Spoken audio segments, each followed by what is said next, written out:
Adam क्या पहला आदमी, ಆಡಮ್ ಅಂದರೆ ಮೊದಲನೇ ಆದಮಿ ವ್ಯಕ್ತಿ, जिसमें सुप्रीम सोल शिव प्रवेश करते हैं। ಯಾರಲ್ಲಿ ಸುಪ್ರೀಂ ಸೋಲ್ ಶಿವ ಪ್ರವೇಶ ಮಾಡ್ತಾರೆ, खुद आते हैं, बिना बुलाए आते हैं। ಅವರು ಸ್ವಯಂ ಬರ್ತಾರೆ, ಕರೀಲಿಲ್ದೇನೆ ಬರ್ತಾರ? को कोई बुलाता, बुलाते तो हैं ಅವ್ರಿಗೆ ಯಾರು ಕರೆಯೋದಿಲ್ವಾ? ಕರೀತಾರೆ, लेकिन बुलाने से नहीं आता। ಆದರೆ ಕರೆಯೋದ್ರಿಂದ ಅವ್ರು ಬರೋದೇ ಇಲ್ಲ. तो ये बताओ, ಅದಕ್ಕೆ ಮತ್ತೆ ಈ ಮಾತನ್ನ ಹೇಳಿ, ये भूल बताओ ಈ ತಪ್ಪನ್ನ ಹೇಳಿ, क्या कि गीता जो है, गीता का ज्ञान ಈ ಗೀತಾ ಜ್ಞಾನ ಏನಿದೆ, जो सर्वशास्त्र शिरोमणि कही जाती है, गीता ಯಾವುದಕ್ಕೆ ಸರ್ವಶಾಸ್ತ್ರ ಶಿರೋಮಣಿ ಗೀತಾ ಅಂತ ಹೇಳಲಾಗುತ್ತೆ? दुनिया में जितने भी शास्त्र हैं, ಪ್ರಪಂಚದಲ್ಲಿ ಎಷ್ಟೇ ಶಾಸ್ತ್ರಗಳಿದೆ, चाहे बाइबल हो, चाहे कुरान हो, चाहे धम्मपद हो, ಬೈಬಲ್ ಆಗಲಿ, ಕುರಾಣ ಆಗಲಿ, ಧಮ್ಮಪದ ಆಗಲಿ, चाहे गुरु ग्रंथ साहब हो, कोई भी हो, ಅಥವಾ ಗುರು ಗ್ರಂಥ ಸಾಹಬೆ ಆಗಲಿ, ಯಾವುದೇ ಆಗಿರಲಿ, सत्यार्थ प्रकाश हो, ಅಥವಾ ಸತ್ಯಾರ್ಥ ಪ್ರಕಾಶನೇ ಆಗಿರಲಿ, कोई भी ग्रंथ दुनिया का हो, ಪ್ರಪಂಚದ ಯಾವುದೇ ಗ್ರಂಥಗಳೇ ಆಗಿರಲಿ, सब शास्त्रों की शिरोमणि गीता है। ಎಲ್ಲ ಶಾಸ್ತ್ರಗಳ ಶಿರೋಮಣಿ ಗೀತೆನೇ ಆಗಿದೆ. और वो गीता स्वयं भगवान ने सुनाई है। ಮತ್ತೆ ಆ ಗೀತೆಯನ್ನ ಸ್ವಯಂ ಭಗವಂತ ಬಂದ್ಬಿಟ್ಟು ಹೇಳ್ತಾರೆ. वो ज्ञान का गीत है, ಅದು ಜ್ಞಾನದ ಗೀತೆ ಆಗಿದೆ. इसलिए उस एक ही पुस्तक में दुनिया में लिखा हुआ है, ಅದಕ್ಕೋಸ್ಕರ ಅದೊಂದೇ ಪುಸ್ತಕದಲ್ಲಿ ಪ್ರಪಂಚದಲ್ಲಿ ಬರೆದಿದ್ದಾರೆ, श्रीमद् भगवत गीता। ಶ್ರೀಮದ್ ಭಗವದ್ಗೀತೆ ಅಂತ. क्या भगवान की सुनाई हुई श्रेष्ठ मत, ಭಗವಂತ ಹೇಳಿರುವಂತ ಶ್ರೇಷ್ಠ ಮತ ಆಗಿದೆ, जिसका नाम दिया है गीता। ಅದರ ಹೆಸರನ್ನೇ ಕೊಟ್ಟಿದ್ದಾರೆ ಗೀತೆ ಅಂತ, ಅಂದ್ರೆ ಹಾಡು. ये गीता में जिसने वो ज्ञान दिया है सुप्रीम सोल ने, ಮತ್ತೆ ಈ ಗೀತೆಯಲ್ಲಿ ಆ ಸುಪ್ರೀಂ ಸೋಲ್ ಶಿವ ಏನ್ ಜ್ಞಾನವನ್ನ ಕೊಟ್ಟಿದ್ದಾರೆ, उसका नाम ही उड़ाई दिया। ಅದರ ಹೆಸರನ್ನೇ ಆರಿಸ್ಬಿಟ್ಟಿದ್ದಾರೆ. अच्छा चलो, उस सुप्रीम सोल का तो अपना शरीर नहीं होता है, ಅಚ್ಚ ಹೋಗ್ಲಿ ಬಿಡಿ, ಆ ಸುಪ್ರೀಂ ಸೋಲ್ದಂತೂ ತಮ್ಮ ಶರೀರನೇ ಇರೋದಿಲ್ಲ, जन्म मरण के चक्र से न्यारा है, ಅವರಂತೂ ಜನನ ಮರಣದ ಚಕ್ರದಿಂದಾನೇ ಪರೆ ಆಗಿದ್ದಾರೆ, से जन्म लेता ही नहीं। ಅವರಂತೂ ಗರ್ಭದಿಂದ ಜನ್ಮನೇ ತಗೊಳ್ಳಲ್ಲ. लेकिन वो इस सृष्टि पर जब आता है, ಆದ್ರೆ ಅವ್ರು ಈ ಸೃಷ್ಟಿಯಲ್ಲಿ ಯಾವಾಗ ಬರ್ತಾರೆ, तो जिस मनुष्य तन में प्रवेश करके पार्ट बजाता है, उसका नाम भी उड़ाई दिया। ಮತ್ತೆ ಅವ್ರು ಯಾವ मनुष्यನ ತನುವಿನಲ್ಲಿ ಪ್ರವೇಶ ಮಾಡಿಬಿಟ್ಟು ಪಾತ್ರವನ್ನ ಮಾಡ್ತಾರೆ, ಅವರ ಹೆಸರನ್ನೇ ಆರಿಸ್ಬಿಟ್ಟಿದ್ದಾರೆ.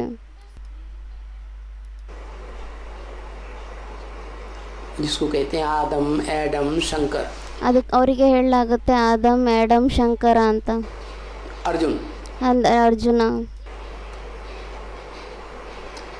अर्जुन को तो गीता में मनुष्य समझ लिया है, साधारण।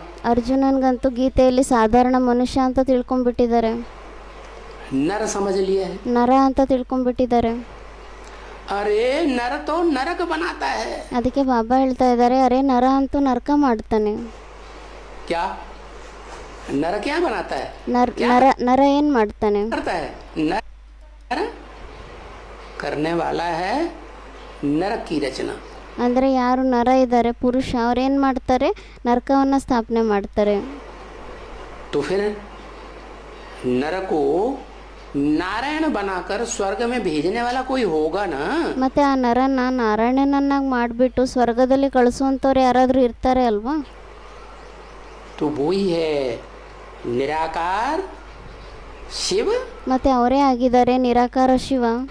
और जिस साकार मनुष्य में प्रवेश करता है, ಮತ್ತೆ ಅವ್ರು ಯಾವ ಸಾಕಾರ ಮನುಷ್ಯನಲ್ಲಿ ಪ್ರವೇಶ ಮಾಡ್ತಾರೆ, वो दोनों का कॉम्बिनेशन जो बनता है, ಮತ್ತೆ एक ಅವರಿಬ್ಬರ ಕಾಂಬಿನೇಷನ್ ಯಾರಾಗ್ತಾರೆ, व्यक्तित्व, एक पर्सनालिटी, ಒಂದೇ ವ್ಯಕ್ತಿತ್ವ, ಒಂದೇ ಪರ್ಸನಾಲಿಟಿ, एक शख्सियत, ಒಂದೇ ಶಖ್ಸಿಯತ್ ಆಗ್ತಾರೆ.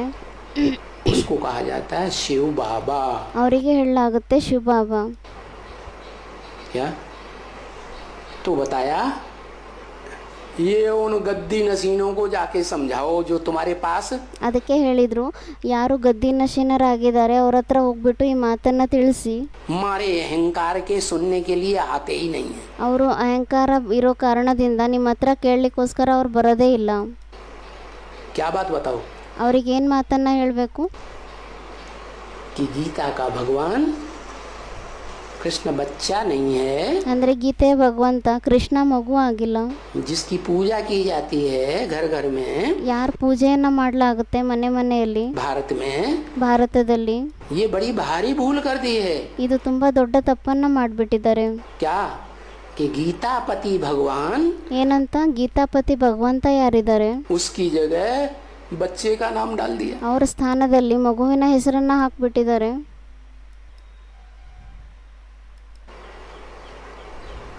कृष्ण को भगवान बनाई दिया.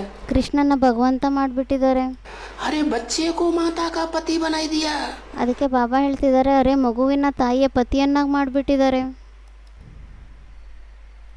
जुल्म कर दिया. ತುಂಬ ಅತ್ಯಾಚಾರ ಮಾಡಿಬಿಡ್ತಾರೆ. करने वालों ने जुल्म कर दिया. ಮಾಡುವಂಥವ್ರು ಅತ್ಯಾಚಾರ ಮಾಡಿಬಿಡ್ತಾರೆ. ये तो बड़ा भारी जुल्म हो गया. ಇದಂತೂ ತುಂಬ ದೊಡ್ಡ ಅತ್ಯಾಚಾರ ಆಗಿಬಿಟ್ಟಿದೆ. ये भूल बताओ. ಮತ್ತೆ ಈ ತಪ್ಪನ್ನು ಹೇಳಿ. ये भूल जब तक नहीं सुधारेंगे, ಈ ತಪ್ಪನ್ನು ಎಲ್ಲಿವರೆಗೂ ಸುಧಾರಣೆ ಮಾಡೋದಿಲ್ಲ, तब तक ये दुनिया सुधरने वाली नहीं है. ಅಲ್ಲಿವರೆಗೂ ಈ ಪ್ರಪಂಚ ಸುಧಾರಣೆ ಆಗುವಂಥದ್ದೇ ಇಲ್ಲ. उनके पास जाकर बताओ. ಅವ್ರ ಹತ್ರ ಹೋಗ್ಬಿಟ್ಟು ಹೇಳಿ. क्या वो अहंकार में, देह अहंकार में अटे पड़े हैं, तुम्हारे पास नहीं आते? ಅಂದರೆ ಅವರು ದೇಹ ಅಹಂಕಾರದಲ್ಲಿ ಸಿಕ್ಕಾಕೊಂಡಿದ್ದಾರೆ, ಅವ್ರು ನಿಮ್ಮ ಹತ್ರ ಬರೋದಿಲ್ಲ ಕೇಳಲಿಕ್ಕೋಸ್ಕರ. वो तो अपना अहंकार छोड़कर उनके पास जाओ. ಆದರೆ ನೀವಾದರೂ ನಿಮ್ಮ ಅಹಂಕಾರವನ್ನು ಬಿಟ್ಬಿಟ್ಟು ಅವ್ರ ಹತ್ರ ಹೋಗ್ಬೋದು. जाकर बताओ ಅವ್ರ ಹತ್ರ ಹೋಗ್ಬಿಟ್ಟು ಹೇಳಿ कि ये जो गीता है, ಈ ಗೀತೆ ಏನಿದೆ, सर्वशास्त्र शिरोमणि भारत की, ಅಂದರೆ ಸರ್ವಶಾಸ್ತ್ರ ಶಿರೋಮಣಿ ಗೀತಾ ಏನಿದೆ ಭಾರತದ ಶಾಸ್ತ್ರ, वो खंडन की हुई है. ಅದನ್ನು ಖಂಡನೆ ಮಾಡಿಬಿಟ್ಟಿದ್ದಾರೆ. इसलिए खंडन की हुई गीता को ಅದಕ್ಕೋಸ್ಕರ ಖಂಡನೆ ಮಾಡಿರುವಂಥ ಗೀತೆಯನ್ನು कोई प्रभाव नहीं रहा. ಅವ್ರದ್ದು ಏನು ಪ್ರಭಾವನೇ ಬೀಳೋದಿಲ್ಲ. प्रभावहीन हो गई. ಅಂದರೆ ಅದು ಪ್ರಭಾವಹೀನ ಆಗೋಗ್ಬಿಟ್ಟಿದೆ. विदेशी लोग तो मानते ही नहीं है. ವಿದೇಶಿ ಜನಗಳಂತೂ ಒಪ್ಕೊಳ್ಳೋದೇ ಇಲ್ಲ. वो तो अपने अपने धर्म ग्रंथ को मानते हैं. ಅವರಂತೂ ತಮ್ಮ ತಮ್ಮ ಧರ್ಮ ಗ್ರಂಥಗಳನ್ನೇ ಒಪ್ಕೊಂತಾರೆ. और एक ही धर्म ग्रंथों को मानते हैं. ಮತ್ತೆ ಅವರು ಒಂದೇ ಧರ್ಮ ಗ್ರಂಥಕ್ಕೆ ಮಾನ್ಯತೆಯನ್ನು ಕೊಡ್ತಾರೆ. एक ही धर्म को मानते हैं. ಒಂದೇ ಧರ್ಮಕ್ಕೆ ಮಾನ್ಯತೆ ಕೊಡ್ತಾರೆ. एक ही धर्म पिता को मानते हैं. ಒಂದೇ ಧರ್ಮ ಪಿತನಿಗೂ ಸಹ ಮಾನ್ಯತೆಯನ್ನು ಕೊಡ್ತಾರೆ. ये भारतवासी ಆದರೆ ಈ ಭಾರತವಾಸಿಗಳು ऐसे उन विदेशियों के चक्कर में आ गए ಇವರು ಆ ಥರ ವಿದೇಶಿಗಳ ಚಕ್ರದಲ್ಲಿ ಬಂದ್ಬಿಟ್ಟಿದ್ದಾರೆ कि अपना धर्म ग्रंथ भी भूल गए. ಅವರು ತಮ್ಮ ಧರ್ಮ ಗ್ರಂಥವನ್ನು ಮರೆತು ಬಿಟ್ಟಿದ್ದಾರೆ. क्या? जबकि जानते हैं कि दुनिया में एक ही धर्म ग्रंथ गीता ऐसा है. ವಾಸ್ತವದಲ್ಲಿ ಅವ್ರಿಗೆ ಈ ಮಾತು ಸಹ ಗೊತ್ತಿದೆ, ಏನಂತ ಪ್ರಪಂಚದಲ್ಲಿ ಒಂದೇ ಧರ್ಮಶಾಸ್ತ್ರ ಗ್ರಂಥ ಈ ಥರ ಇದೆ ಗೀತೆ, जिसकी सभी धर्मों में सबसे जास्ती टीकाएं हुई हैं. ಅಂದರೆ ಅದರ ಟೀಕೆಗಳು ಎಲ್ಲ ಧರ್ಮದಲ್ಲೂ ಇದು ಎಲ್ಲ ಶಾಸ್ತ್ರಗಳಿಗಿಂತನೂ ಜಾಸ್ತಿ ಆಗಿದೆ. ट्रांसलेशन हुआ ಅಂದರೆ ಅದರ ಟ್ರಾನ್ಸ್ಲೇಷನ್ ಆಗಿದೆ ಎಲ್ಲ ಭಾಷೆಯಲ್ಲಿ. और कोई धर्मशास्त्र इतना प्रचलित नहीं हुआ है दुनिया में. ಅಂದರೆ ಬೇರೆ ಯಾವುದೇ ಧರ್ಮಶಾಸ್ತ್ರ ಪ್ರಪಂಚದಲ್ಲಿ ಇಷ್ಟೊಂದು ಜಾಸ್ತಿ ಪ್ರಚಲಿತ ಆಗಿಲ್ಲ जितना गीता प्रचलित हुई है. ಎಷ್ಟು ಜಾಸ್ತಿ ಗೀತೆ ಫೇಮಸ್ ಆಗಿದೆ. फिर भी अंधे की औलाद अंधे ऐसे बन गए. ಆದರೂ ಸಹ ಕುರುಡರ ಮಕ್ಕಳು ಆ ಥರ ಆಗ್ಬಿಟ್ಟಿದ್ದಾರೆ ಕುರುಡರು. ये धृतराष्ट्र की औलाद. ಇವರು ಧೃತರಾಷ್ಟ್ರನ ಮಕ್ಕಳಾಗಿದ್ದಾರೆ. धृत माने धारण कर लिया. ಧೃತ ಅಂದರೆ ಧಾರಣೆಯನ್ನು ಮಾಡ್ಕೊಂಡ್ಬಿಟ್ಟಿದ್ದಾರೆ. राष्ट्र माने धन संपत्ति. ರಾಷ್ಟ್ರ ಅಂದರೆ ಧನ ಸಂಪತ್ತಿಯನ್ನು. जिन्होंने राष्ट्र की धन संपत्ति इतनी खींच करके इकट्ठी कर ली. ಯಾರು ರಾಷ್ಟ್ರದ ಧನ ಸಂಪತ್ತಿಯನ್ನು ಇಷ್ಟೊಂದು ಜಾಸ್ತಿ ಎಳೆದು ಒಂದುಗೂಡಿಸ್ಕೊಂಡ್ಬಿಡ್ತಾರೆ ತಮ್ಮ ಹತ್ರ, ಭಾರತವಾಸಿಗಳು.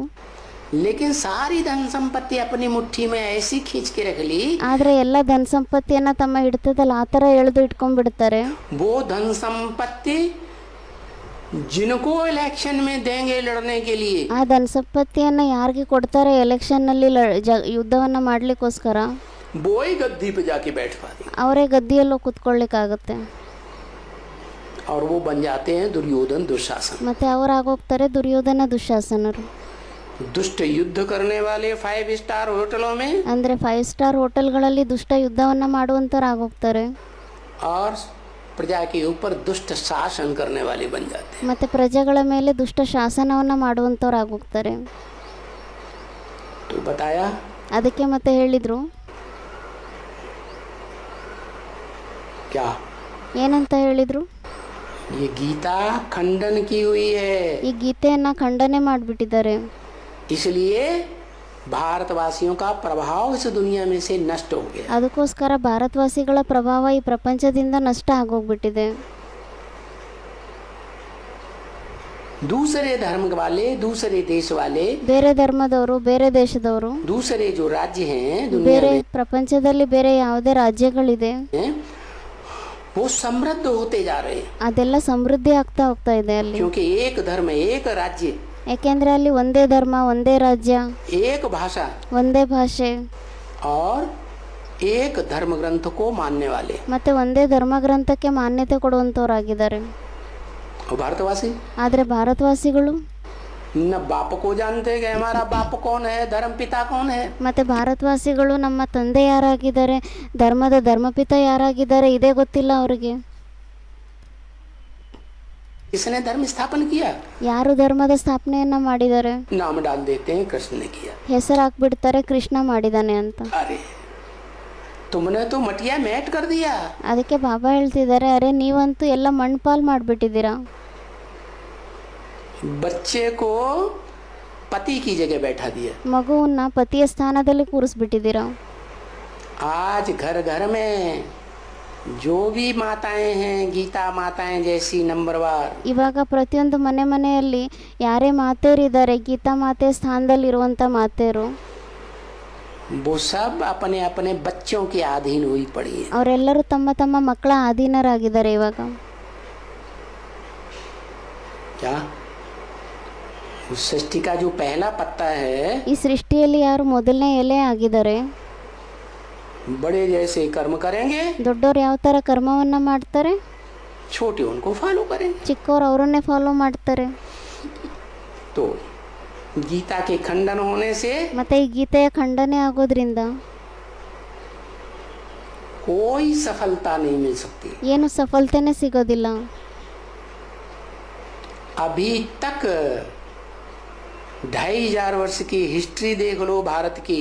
ಅಂದರೆ ಭಾರತದ 2500 ವರ್ಷಗಳ ಹಿಸ್ಟ್ರಿಯನ್ನು ನೋಡಿ ಇಲ್ಲಿವರೆಗೂ ಸಹ जो भारतवासी हैं, ಯಾರೇ ಭಾರತವಾಸಿಗಳಿದ್ದಾರೆ, जो पहले देवताएं थे रामकृष्ण की दुनिया में, ಯಾರು ಮೊದಲು ದೇವತೆಗಳಾಗಿದ್ರು ರಾಮಕೃಷ್ಣನ ಪ್ರಪಂಚದಲ್ಲಿ, वो 2500 वर्ष के अंदर इब्राहिम, बुद्ध, क्राइस्ट आदि के धर्मों में कन्वर्ट होते गए. उनसे प्रभाव, ಅವರು ದ್ವಾಪರಯುಗ ಬಂದಾಗ ಏನಾಗುತ್ತೆ, ಇಬ್ರಾಹಿಂ, ಬೌದ್ಧ, ಕ್ರೈಸ್ಟ್ ಯಾರೇ ಧರ್ಮಪಿತರಿದ್ದಾರೆ ಅವರಿಂದ ಪ್ರಭಾವಿತರಾಗೋಗ್ತಾರೆ, होते गए. ಆ ಧರ್ಮಗಳಲ್ಲಿ ಕನ್ವರ್ಟ್ ಆಗ್ತಾ ಹೋಗ್ತಾರೆ,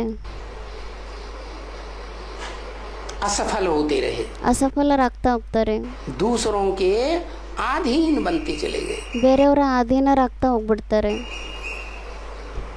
सफलता मिल ही नहीं सकती. ಅವರಿಗೆ ಸಫಲತೆ ಸಿಗೋದೇ ಇಲ್ಲ. अपन को भूल गए, ಅವರು ಸ್ವಯಂವನ್ನ ಮರ್ತೋಗ್ಬಿಡ್ತಾರೆ, अपने धर्म ग्रंथ को भूल गए, ತಮ್ಮ ಧರ್ಮಗ್ರಂಥವನ್ನ ಮರ್ತೋಗ್ಬಿಡ್ತಾರೆ, अपने धर्म पिता को भूल गए. ತಮ್ಮ ಧರ್ಮಪಿತನ ಮರ್ತು ಬಿಡ್ತಾರೆ. तो सफलता कैसे मिलेगी? ಮತ್ತೆ ಅವರಿಗೆ ಸಫಲತೆ ಯಾವ ಥರ ಸಿಗುತ್ತೆ? तो चलो बहुत रणिया मारो उनके सामने. ಮತ್ತೆ ನಡೀರಿ, ಅವ್ರ ಮುಂದೆ ಹೋಗ್ಬಿಟ್ಟು ತುಂಬ ಮಾತನ್ನ ಹೇಳಿ. सो ले क्या? अब सोने का टाइम नहीं है, रड़ियां मारने का टाइम है. ಅದಕ್ಕೆ ಬಾಬಾ ಹೇಳ್ತಿದ್ದಾರೆ ಮಲ್ಗಿ ಅಂದರು ಫಸ್ಟು, ಮತ್ತೆ ಹೇಳ್ತಿದ್ದಾರೆ ಬಾಬಾ ಇವಾಗ ಮಲ್ಗೋ ಟೈಮ್ ಅಲ್ಲ, ಇವಾಗ ಅದೇ ಜ್ಞಾನವನ್ನು ಹೇಳುವಂಥ ಮಾತಾಗಿದೆ. किस बात की रड़ियां? ಯಾವ ಮಾತನ್ನು ಹೇಳಬೇಕಾಗಿದೆ? यही बात बताओ। ಅಂದರೆ ಒಂದೇ ಮಾತನ್ನು ಪದೇ ಪದೇ ಹೇಳೋದು. ಅದಕ್ಕೆ ಬಾಬಾ ಹೇಳ್ತಿದ್ದಾರೆ ಯಾವ ಮಾತನ್ನು ಹೇಳಬೇಕು ಮತ್ತೆ. कि जो बड़ी से बड़ी भूल हुई है दुनिया की, ಅಂದರೆ ಪ್ರಪಂಚದಲ್ಲಿ ದೊಡ್ಡಕ್ಕಿಂತ ದೊಡ್ಡ ತಪ್ಪೇನಾಗಿದೆ, जिससे सारी दुनिया दुख की तरफ जा रही है, ಯಾವುದರಿಂದ ಇಡೀ ಪ್ರಪಂಚ ದುಃಖದ ಕಡೆನೇ ಹೋಗ್ತಾ ಇದೆ, रौरव नरक बन रही है, ರೌರವ ನರ್ಕ ಆಗ್ತಾ ಇದೆ. है? तो रड़ियाँ मारो कि गीता का भगवान श्री कृष्ण नहीं है, साकार देवता नहीं है। ಅದಕ್ಕೆ ಬಾಬಾ ಹೇಳ್ತಿದ್ದಾರೆ ಮತ್ತೆ ಅವ್ರ ಎದುರುಗಡೆ ಹೋಗ್ಬಿಟ್ಟು ಹೇಳಿ ಒಂದೇ ಮಾತನ್ನು ಪದೇ ಪದೇ ಏನಂತ, ಗೀತೆಯ ಭಗವಂತ ಮಗು ಆಗಿಲ್ಲ, ಕೃಷ್ಣ ಆಗಿಲ್ಲ, ಸಾಕಾರದಲ್ಲಿ ಅವರಾಗಿಲ್ಲ ದೇವತೆ.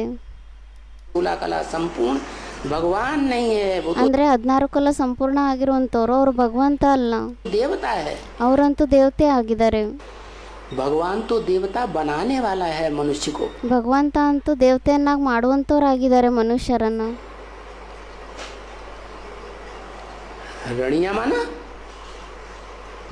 रणिया माना बार बार समझाते रहो।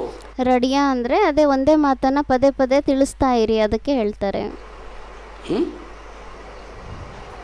क्या उनको एक बार नहीं, 2 बार नहीं, 10 बार जब तक न समझे तब ಅಂದರೆ ಅವರಿಗೆ ಒಂದು ಸತಿ ಅಲ್ಲ, 2 ಸತಿ ಅಲ್ಲ, 3 ಸತಿ ಅಲ್ಲ, 10 ಸತಿ ಅಲ್ಲ, ಅಂದರೆ ಎಲ್ಲಿವರೆಗೂ ಅವ್ರು ತಿಳ್ಕೊಂಡಿಲ್ವೋ ಅಲ್ಲಿವರೆಗೂ ಹೇಳ್ತಾ ಇರಬೇಕು, तक उनके पीछे लगे रहो। ಅಲ್ಲಿವರೆಗೂ ಅವ್ರ ಹಿಂದೆನೇ ಬಿದ್ದಿರಬೇಕು.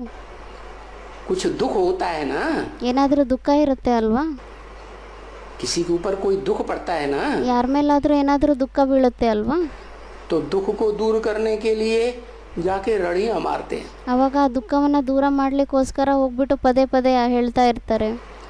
सब मिल करके जाते हैं आपस में, ಎಲ್ಲರೂ ಸೇರಿಬಿಟ್ಟು ಪರಸ್ಪರದಲ್ಲಿ ಹೋಗ್ತಾರೆ ಅವ್ರ ಹತ್ರ.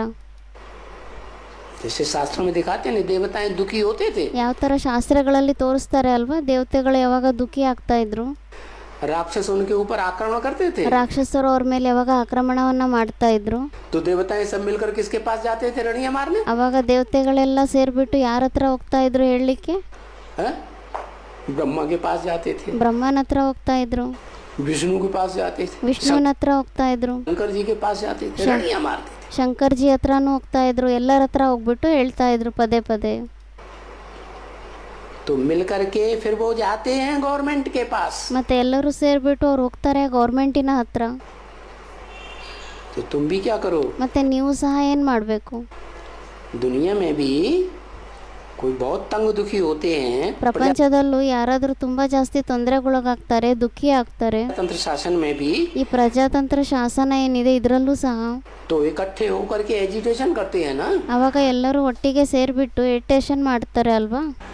तो तुम इस बात का संगठन बनाओ ಮತ್ತೆ ನೀವು ಈ मातिನ ಸಂಘಟನೆಯನ್ನು ಮಾಡಿ और उनके पास जाके रड़ियाँ मारो। ಮತ್ತೆ ಅವ್ರ ಹತ್ರ ಹೋಗ್ಬಿಟ್ಟು ಈ ಮಾತನ್ನು ತಿಳಿಸಿ ಅವರಿಗೆ. गवर्नमेंट के पास, गवर्नमेंट के ऑफिसर्स के पास, गवर्नमेंट ಹತ್ರ ಹೋಗಿ ಗೌರ್ಮೆಂಟ್ನ ಆಫೀಸರ್ಸ್ಗಳು ಯಾರೇ ಇದ್ದಾರೆ ಅವ್ರ ಹತ್ರ ಹೋಗಿ, के जो MLA MP हैं उनके पास जाओ, ಗೌರ್ಮೆಂಟಿನ ಯಾರೇ MP ಇದ್ದಾರೆ, MLA ಇದ್ದಾರೆ ಅವ್ರ ಹತ್ರ ಎಲ್ಲ ಹೋಗಿ. अभी गवर्नमेंट कोई एक तो है नहीं, ಇವಾಗ ಗೌರ್ಮೆಂಟ್ ಅಂತೂ ಯಾವುದೇ ಒಂದೇ ಗೌರ್ಮೆಂಟ್ ಅಂತೂ ಇಲ್ಲ. क्या कि एक के पास चले जाओ तो काम बन जाएगा, ಅಂದರೆ ಒಬ್ರ ಹತ್ರ ಹೋಗ್ಬಿಟ್ರೆ ಎಲ್ಲ ಕೆಲಸ ಆಗೋಗುತ್ತೆ ಆ ಥರ ಅಂತೂ ಇಲ್ಲ ಇವಾಗ. इस गवर्नमेंट में तो एक राजा है ही नहीं, ಈ ಗೌರ್ಮೆಂಟ್ನಲ್ಲಂತೂ ಒಂದೇ ರಾಜ ಇಲ್ವೇ ಇಲ್ಲ. एक राजा बनाने की व्यवस्था तो ಒಬ್ಬ ರಾಜರನ್ನಾಗಿ ಮಾಡುವಂಥ ವ್ಯವಸ್ಥೆ ಏನಿದೆ, भगवान जब इस दुनिया में आता है ಅದನ್ನಂತೂ ಭಗವಂತ ಯಾವಾಗ ಈ ಪ್ರಪಂಚದಲ್ಲಿ ಬರ್ತಾರೆ तब ही इस दुनिया का एक राजा बनाता है, ಅವಾಗೆ ಪ್ರಪಂಚದ ಒಂದೇ ರಾಜರನ್ನಾಗಿ ಅವ್ರು ಮಾಡ್ತಾರೆ, विश्व का मालिक, ಅಂದರೆ ವಿಶ್ವದ ಮಾಲೀಕರನ್ನಾಗಿ ಮಾಡ್ತಾರೆ. जिसको कहते हैं, क्या कहते हैं, हर हर महादेव शंभो, ಯಾರಿಗೆ ಹೇಳಲಾಗುತ್ತೆ ಏನಂತ, ಹರ್ ಹರ್ ಶಂಭೋ, काशी विश्वनाथ गंगे, सारे विश्व का नाथ, ಅಂದರೆ ಅವ್ರಿಗೋಸ್ಕರ ಹೇಳಲಾಗುತ್ತೆ ಏನಂತ, ಶಂಭೋ ಕಾಶಿ ವಿಶ್ವನಾಥ ಗಂಗೆ ಅಂತ. ಇಡೀ ವಿಶ್ವದ ನಾಥ ಆಗಿದ್ದಾರೆ.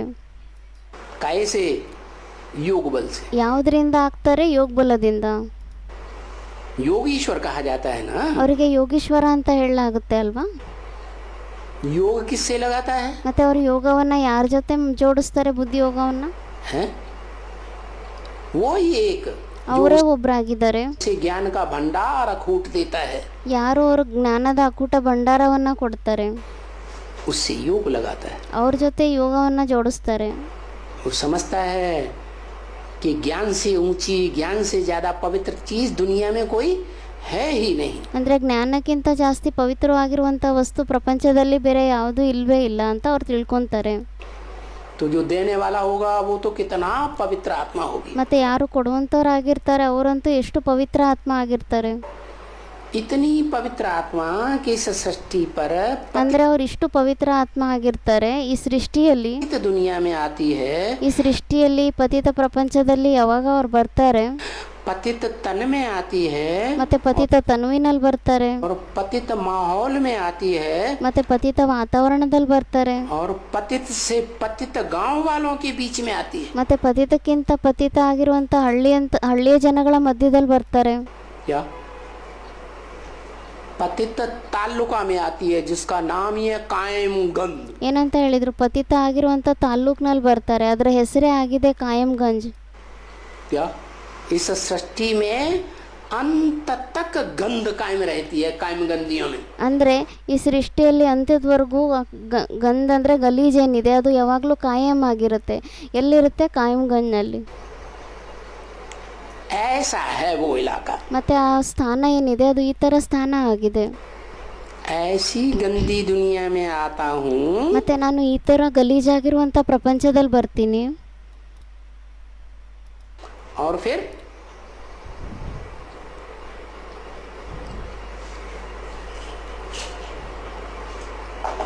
पवित्र रहता हूँ। तो ಅಂತ ಜಾಗದಲ್ಲಿ ಬಂದ್ರೂ ಸಹ ಮತ್ತೆ ನಾನು ಪವಿತ್ರನಾಗಿರ್ತೀನಿ, पवित्र ज्ञान सुनाता हूँ। ಪವಿತ್ರ ಜ್ಞಾನವನ್ನ ಹೇಳ್ತೀನಿ। नहीं तो इब्राहिम, बुद्ध, क्राइस्ट, गुरु नानक जितने भी धर्म पिताएं आए ಇಲ್ದಿದ್ರೆ ಇಬ್ರಾಹಿಂ, ಬೌದ್ಧ, ಕ್ರೈಸ್ಟ್, ಗುರುನಾನಕ್ ಎಷ್ಟೇ ಧರ್ಮಪಿತರು ಬರ್ತಾರೆ, दुनिया में, ಈ ಪ್ರಪಂಚದಲ್ಲಿ ಯಾರೇ ಬರ್ತಾರೆ ಧರ್ಮಪಿತರು, खुद भी पतित होते गए, अपने फॉलोअर्स को भी पतित बना दिया। ಅವರೆಲ್ಲರೂ ಸ್ವಯಂ ಸಹ ಪತಿತರಾಗ್ತಾ ಹೋಗ್ತಾರೆ, ಅವ್ರ ಫಾಲೋವರ್ಸ್ಗಳನ್ನು ಪತಿತರನ್ನಾಗಿ ಮಾಡ್ತಾ ಹೋಗ್ತಾರೆ। और सारी दुनिया नीचे गिरती जा रही है, ಮತ್ತೆ ಇಡೀ ಪ್ರಪಂಚ ಕೆಳಗಡೆ ಬೀಳ್ತಾ ಹೋಗ್ತಿದೆ, दुख बढ़ता जा रहा है। ದುಃಖ ಹೆಚ್ಚಾಗ್ತಾ ಇದೆ। क्या?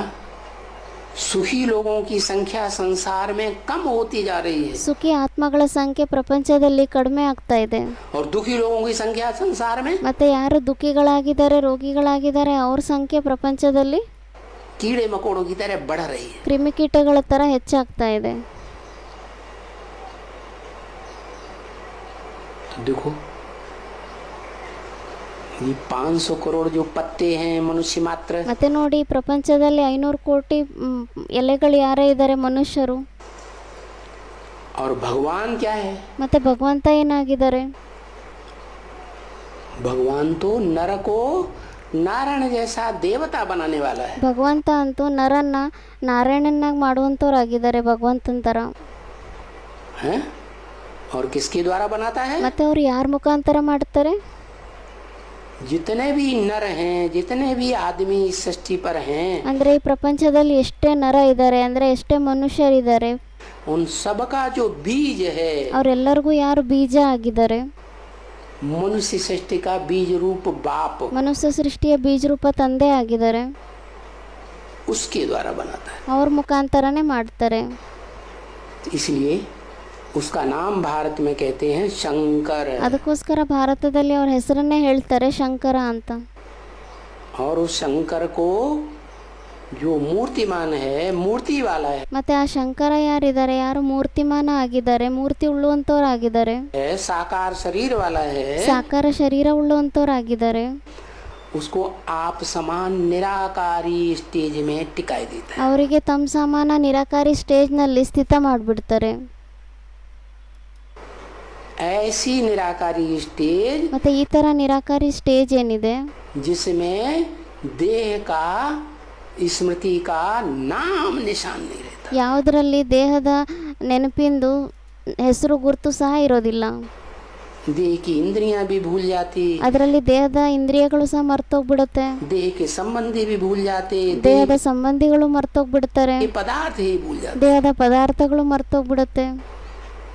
एक ज्योति बिंदु ಒಬ್ಬ ಜ್ಯೋತಿರ್ಬಿಂದು ಅಷ್ಟೇ ನೆನಪಿರುತ್ತೆ, शिव, ಶಿವ. और कोई की याद नहीं। ಬೇರೆ ಯಾರ್ದು ನೆನಪೇ ಇರಲ್ಲ. क्या तो प्रभावित हुआ?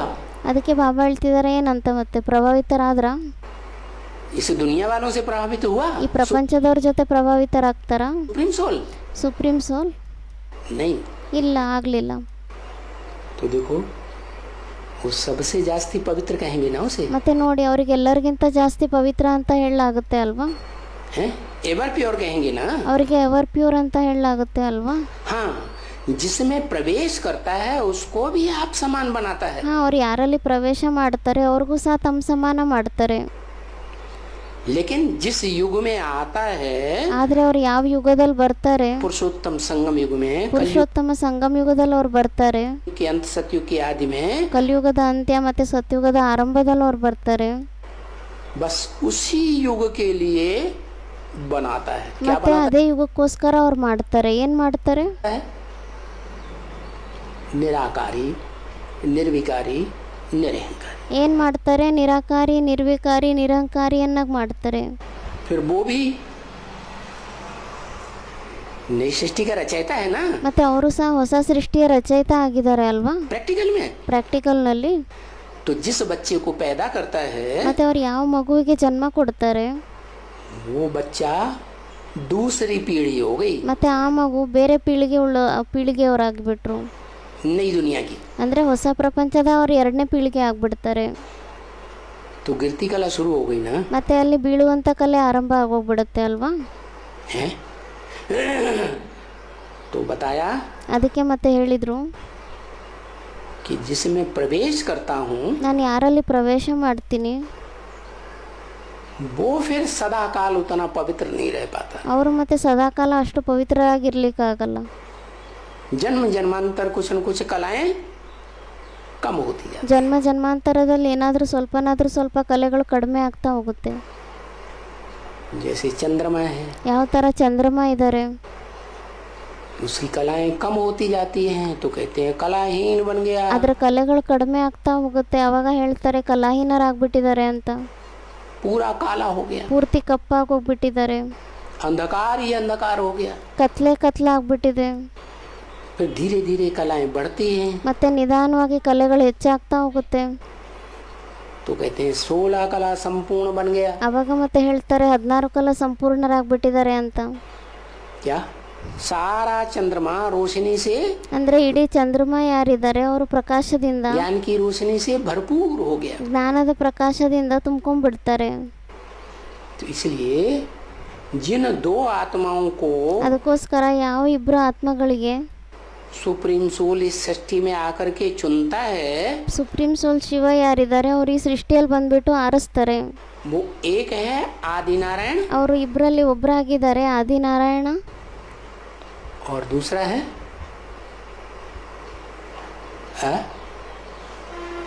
दूसरा क्या है? ಮತ್ತೆ ಇನ್ನೊಬ್ರು ಯಾರಾಗಿದ್ದಾರೆ? ब्रह्मा सो विष्णु। ಬ್ರಹ್ಮ ಸೋ ವಿಷ್ಣು. ब्रह्मा सो विष्णु कहा जाता है। ಏನಂತ ಹೇಳಲಾಗುತ್ತೆ? ಬ್ರಹ್ಮ ಸೋ ವಿಷ್ಣು ಅಂತ ಹೇಳಲಾಗುತ್ತೆ. माने दो ही हो गए, ब्रह्मा विष्णु तो एक ही हो गए। ಅಂದ್ರೆ ಇಬ್ರು ಆಗ್ಬಿಟ್ರು, ಬ್ರಹ್ಮ ವಿಷ್ಣು ಅಂತೂ ಒಬ್ಬರೇ ಆಗ್ಬಿಟ್ರು. बाकी रहा शंकर, ಮತ್ತೆ ಮಿಕ್ಕಿದವ್ರು ಯಾರಾದ್ರು? ಶಂಕರ, जिसमें शिव सुप्रीम सोल प्रवेश करता है परमानेंटली, ಯಾರಲ್ಲಿ ಸುಪ್ರೀಂ ಸೋಲ್ ಶಿವ ಪರ್ಮನೆಂಟ್ಲಿ ಪ್ರವೇಶ ಮಾಡ್ತಾರೆ, और बाकी टेम्परेरी प्रवेश करता है ब्रह्मा। ಮತ್ತೆ ಬಾಕಿ ಟೆಂಪರವರಿ ಪ್ರವೇಶ ಮಾಡ್ತಾರೆ ಬ್ರಹ್ಮನಲ್ಲಿ. और ब्रह्मा से मुख से ज्ञान सुन करके ಮತ್ತೆ ಬ್ರಹ್ಮನ ಮುಖದಿಂದ ಜ್ಞಾನವನ್ನ ಕೇಳ್ಬಿಟ್ಟು सारी सृष्टि ब्राह्मण बनी। ಇಡೀ ಸೃಷ್ಟಿ ಬ್ರಾಹ್ಮಣ ಆಗೋಗುತ್ತೆ. या 500-700 करोड़ सब ब्राह्मण बन जाते हैं। ಅಂದ್ರೆ 500-700 ಕೋಟಿ ಆ ಮನುಷ್ಯರು ಯಾರೇ ಇದ್ದಾರೆ ಎಲ್ಲರೂ ಬ್ರಾಹ್ಮಣರಾಗೋಗ್ತಾರೆ. पवित्र आत्मा बनते हैं। ಅಂದ್ರೆ ಎಲ್ಲರೂ ಪವಿತ್ರ ಆತ್ಮಗಳಾಗ್ತಾರೆ. भले परम धाम में जाके बैठते हैं, ಭಲೆ ಪರಮಧಾಮದಲ್ಲಿ ಹೋಗ್ಬಿಟ್ಟು ಕುತ್ಕೊಂತಾರೆ, नंबरवार इस सृष्टि पर आएंगे, ನಂಬರ್ ವಾರಿ ಸೃಷ್ಟಿಯಲ್ಲಿ ಬರ್ತಾರೆ. लेकिन जब पहले जन्म में आएंगे ಆದ್ರೆ ಯಾವಾಗ ಮೊದಲನೇ ಜನ್ಮದಲ್ಲಿ ಬರ್ತಾರೆ तो पवित्र आत्मा होती है, पवित्र कर्म करने वाली, ಅವಾಗ ಅವರು ಪವಿತ್ರ ಆತ್ಮ ಆಗಿರ್ತಾರೆ, ಪವಿತ್ರ ಕರ್ಮ ಮಾಡುವಂತವ್ರು ಆಗಿರ್ತಾರೆ, पवित्र इंद्रियों वाली. ಪವಿತ್ರ ಇಂದ್ರಿಯಗಳುಳ್ಳಂತವ್ರು ಆಗಿರ್ತಾರೆ. बाद में जो मनुष्य सृष्टि का पहला है ಆಮೇಲೆ ಯಾರು ಮನುಷ್ಯ ಸೃಷ್ಟಿಯಲ್ಲಿ ಮೊದಲನೇವರಾಗಿದ್ದಾರೆ, आदम, ಆದಮ್ ಆಗಿದ್ದಾರೆ, वो ही संघ के रंग में आता है. ಅವರೇ ಸಂಘದ ರಂಗನಲ್ಲಿ ಬರ್ತಾರೆ. तो जो बाद में आने वाले धर्म पिताएं हैं ಮತ್ತೆ ಯಾರು ಆಮೇಲೆ ಬರುವಂತ ಧರ್ಮಪಿತರಾಗಿದ್ದಾರೆ, वो संघ के रंग में ज्यादा नहीं आएंगे, ಮತ್ತೆ ಅವರು ಸಂಘದ ರಂಗನಲ್ಲಿ ಜಾಸ್ತಿ ಬರೋದಿಲ್ವಾ? आते. ಬರ್ತಾರೆ. तो बताया ಅದಕ್ಕೆ ಮತ್ತೆ ಹೇಳಿದ್ರು कि सुप्रीम सोल को किसी का संग का रंग नहीं लगता. ಸುಪ್ರೀಂ ಸೋಲ್ಗೆ ಯಾರದೇ ಸಂಘದ ರಂಗ ಅಂಟ್ಕೊಳ್ಳೋದಿಲ್ಲ. वो जिसमें प्रवेश करता है आदम में, ಅವ್ರು ಯಾರಲ್ಲಿ ಪ್ರವೇಶ ಮಾಡ್ತಾರೆ ಆದಮ್ನಲ್ಲಿ, वो एक जन्म को छोड़ करके ಅವರು ಒಂದು ಜನ್ಮವನ್ನ ಬಿಟ್ಬಿಟ್ಟು जिस जन्म में संपूर्ण बनता है, ಯಾವ ಜನ್ಮದಲ್ಲಿ ಅವರು ಸಂಪೂರ್ಣರಾಗ್ತಾರೆ, बाप समान, ತಂದೆ ಸಮಾನ ಆಗ್ತಾರೆ, शिव समान, निराकारी निर्विकारी निरहंकारी बनता है. ಶಿವನ್ ಸಮಾನ ನಿರಾಕಾರಿ ನಿರ್ವಿಕಾರಿ ನಿರಹಂಕಾರಿ ಆಗ್ತಾರೆ. उस जन्म को छोड़कर ಮತ್ತೆ ಆ ಜನ್ಮವನ್ನ ಬಿಟ್ಬಿಟ್ಟು बाकी आगे के आने वाली सृष्टि में ಬಾಕಿ ಮುಂದೆ ಬರುವಂತ ಸೃಷ್ಟಿ ಏನಿದೆ ಆ ಸೃಷ್ಟಿಯಲ್ಲಿ 84 के चक्र में 84 जन्म है, ಅಂದ್ರೆ ಏನೇ 84 ಜನ್ಮಗಳ ಚಕ್ರ ಇದೆ, ಅದರಲ್ಲಿ 84 ಜನ್ಮಗಳು ಏನೇ ಇದೆ, उनमें वो भी धीरे धीरे पतन की ओर जाती है. ಅದರಲ್ಲಿ ಅವರು ಸಹ ನಿಧಾನವಾಗಿ ಪತನದ ಕಡೆ ಹೋಗ್ತಾರೆ. ಆತ್ಮನು धीरे धीरे कलाएं कम होती है. ನಿಧಾನಕ್ಕೆ ಕಲೆಗಳು ಕಡಿಮೆ ಆಗ್ತಾ ಹೋಗುತ್ತೆ. उसकी कलाएं क्यों को धीरे धीरे कम होती है? ಮತ್ತೆ ಅದರ ಕಲೆಗಳು ನಿಧಾನವಾಗಿ ಯಾಕೆ ಕಡಿಮೆ ಆಗೋಗುತ್ತೆ? क्योंकि उसने ज्यादा ज्ञान उठाया है, ಯಾಕೆಂದ್ರೆ ಅವ್ರು ಜಾಸ್ತಿ ಜ್ಞಾನವನ್ನ ತಗೊಂಡ್ಬಿಟ್ಟಿದ್ದಾರೆ, ज्यादा श्रीमत को ग्रहण किया है. ಅವರು ಜಾಸ್ತಿ ಶ್ರೀಮತವನ್ನ ಗ್ರಹಣೆ ಮಾಡ್ಕೊಂಡಿದ್ದಾರೆ, मत जीवन में ज्यादा धारण की है, ಅಂದ್ರೆ ಶ್ರೇಷ್ಠ ಮತವನ್ನ ಜೀವನದಲ್ಲಿ ಜಾಸ್ತಿ ಧಾರಣೆ ಮಾಡ್ಕೊಂಡಿದ್ದಾರೆ. इसलिए उतरती कला कम होती है. ಅದಕ್ಕೋಸ್ಕರ ಇಳಿಯುವಂತ ಕಲೆ ಏನಿದೆ ಅದು ಕಡಿಮೆ ಆಗಿರುತ್ತೆ, धीरे धीरे. ಅಂದ್ರೆ ನಿಧಾನವಾಗಿ ಅವ್ರು ಇಳಿತಾ ಹೋಗ್ತಾರೆ. और आत्माओं की नंबरवार जास्ती तेजी से नीचे उतरती है. ಬೇರೆ ಆತ್ಮಗಳು ತುಂಬಾ ಫಾಸ್ಟ್ ಗತಿಯಿಂದ ಕೆಳಗಡೆ ಬೀಳ್ತಾರೆ. क्या? माना ಏನಂತ ಹೇಳಿದ್ರು ಅಂದ್ರೆ वो एक आत्मा ऐसी है ಅಂದ್ರೆ ಆ ಒಬ್ಬರು ಆತ್ಮ ಯಾರಿದ್ದಾರೆ, ಅವ್ರು ಆ ಥರ ಇದ್ದಾರೆ, जो जन्म बाई जन्म नीचे तो गिरती है, ಅವರು ಜನ್ಮ ಬಾಯಿ ಜನ್ಮ ಕೆಳಗಡೆ ಅಂತೂ ಬೀಳ್ತಾರೆ ಅವರು, लेकिन इंद्रियों पर कंट्रोल रखती है कुछ न कुछ. ಆದರೆ ತಮ್ಮ ಇಂದ್ರಿಯಗಳ ಮೇಲೆ ಏನಾದರೂ ಸ್ವಲ್ಪ ಕಂಟ್ರೋಲ್ ಇಟ್ಕೊಂತಾರೆ. क्या क्या कहते हैं उनको? ಅವ್ರಿಗೆ ಏನಂತ ಹೇಳಲಾಗುತ್ತೆ? साधु. ಸಾಧು ಅಂತ ಹೇಳ್ತಾರೆ. साधु नाम क्यों पड़ा? ಅವರಿಗೆ ಸಾಧು ಅಂತ ಹೆಸರು ಯಾಕೆ ಬೀಳುತ್ತೆ? साधना करते हैं. ಅಂದ್ರೆ ಅವ್ರು ಸಾಧನೆಯನ್ನ ಮಾಡ್ತಾರೆ. किस बात की साधना करते हैं? ಅವ್ರು ಯಾವ ಮಾತಿನ ಸಾಧನೆಯನ್ನ ಮಾಡ್ತಾರೆ? इंद्रियों को साधने की साधना करते हैं. ಇಂದ್ರಿಯಗಳನ್ನ ಸಾಧನೆ ಮಾಡುವಂತ ಸಾಧನೆ ಮಾಡ್ತಾರೆ. भले संसर्ग संपर्क संबंध में आते हैं, ಭಲೆ ಸಂಬಂಧ ಸಂಪರ್ಕದಲ್ಲೆಲ್ಲ ಅವ್ರು ಬರ್ತಾರೆ, देहधारियों के संबंध में भी आते हैं, ಅವರು ದೇಹದಾರಿಗಳ ಸಂಬಂಧದಲ್ಲೂ ಬರ್ತಾರೆ, लेकिन साधना करते हैं. ಆದರೆ ಸಾಧನೆಯನ್ನ ಮಾಡ್ತಾರೆ, ಅಂದ್ರೆ ಕಂಟ್ರೋಲ್ ಮಾಡ್ತಾರೆ ಇಂದ್ರಿಯಗಳನ್ನ. जैसे ऋषि मुनि ಯಾವ ತರ ಋಷಿ ಮುನಿಗಳಿರ್ತಾರೆ, द्वापर के आदि में दिखाए गए ದ್ವಾಪರಯುಗದ ಆರಂಭದಲ್ಲಿ ತೋರಿಸ್ತಾರೆ. थे, तो दाढ़ी मूछ वाले ನೋಡ್ಲಿಕ್ಕಂತೂ ಗಡ್ಡ ಮೀಸೆ ಉಳ್ಳುವಂತವ್ರೇ ಆಗಿದ್ರು, विकारी थे, ವಿಕಾರಿನೇ ಆಗಿದ್ರು, लेकिन इंद्रियों की साधना करते थे, ಆದ್ರೆ ಇಂದ್ರಿಯಗಳನ್ನ ಅವ್ರು ಕಂಟ್ರೋಲ್ ಮಾಡ್ತಾ ಇದ್ರು. इसलिए उनका बहुत मान मर्तबा था. ಅದಕ್ಕೋಸ್ಕರ ಅವ್ರದ್ದು ತುಂಬಾ ಜಾಸ್ತಿ ಮಾನ ಸಮ್ಮಾನ ಇತ್ತು. तो बताया ಅದಕ್ಕೆ ಮತ್ತೆ ಹೇಳಿದ್ರು कि ये बात जा करके गवर्नमेंट को बताओ ಅದಕ್ಕೆ ಹೇಳಿದ್ರು ಏನಂತ, ಈ ಮಾತನ್ನ ಹೋಗ್ಬಿಟ್ಟು ಗೌರ್ಮೆಂಟಿಗೆ ಹೇಳಿ कि गीता का भगवान जो सृष्टि के आदि काल में ಅಂದ್ರೆ ಗೀತೆ ಭಗವಂತ ಯಾರಿದ್ದಾರೆ, ಯಾರು ಸೃಷ್ಟಿಯ ಆದಿಕಾಲದಲ್ಲಿ पीपल के पत्ते पर कृष्ण बताया, ಪೀಪಲ್ ಅರಳಿ ಮರದ ಎಲೆ ಮೇಲೆ ಏನು ಕೃಷ್ಣ ಅಂತ ಹೇಳಿದ್ದಾರೆ ತೋರಿಸ್ತಾರೆ. जलमयी के बाद ಮಹಾವಿನಾಶ ಆದ ನಂತರ, ನೀರಿನ ಪ್ರವಾಹ ಹೆಚ್ಚಾದ ನಂತರ, नई सृष्टि में नए कल्प में ಹೊಸ ಸೃಷ್ಟಿಯಲ್ಲಿ ಹೊಸ ಕಲ್ಪದಲ್ಲಿ वो बच्चा गीता का भगवान नहीं है, ಮತ್ತೆ ಆ ಮಗು ಏನು ತೋರಿಸ್ತಾರೆ, ಆ ಮಗು ಗೀತೆ ಭಗವಂತ ಆಗಿಲ್ಲ.